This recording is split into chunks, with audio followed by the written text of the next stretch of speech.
जितने कर्म हो रहे हैं, जहाँ पर मानवता नंगा नाच उसके साथ हो रहा है, सब लोग अपनी नीति नियम मर्यादाएं जो हैं खोल करके बैठे हुए हैं। ऐसे समय में यदि हम लोग चुप होकर के बैठे रहेंगे, ये सोचेंगे कि साहब हम लोग तो नहीं कर रहे हैं, कोई और कर रहा है तो करता रहे, उसको उसके कर्म की सजा मिलेगी, हम लोग भी उस कर्म के भागी बनेंगे। वो हमारे द्वारा अनुमोदित कर्म है।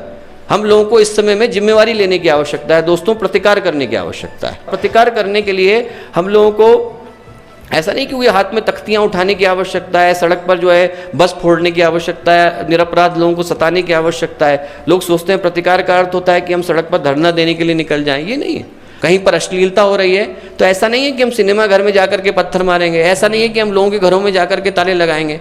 हम सिर्फ सिंपल तरीके से कह रहे हैं कि इसमें हम लोगों की भागीदारी नहीं। वो पोस्टर आप हमें दे दीजिए, हम लोग जलाने के लिए तैयार हैं। आपको लगता है कि आपकी माँ बेटी के साथ इस तरीके का बर्ताव होना चाहिए, नहीं होना चाहिए, आप जला दीजिए। आपको लगता है कि साहब इस कार्य को हमें करना चाहिए, भारतीय संस्कृति इसकी इजाज़त देती है, नहीं देती, जला दीजिए।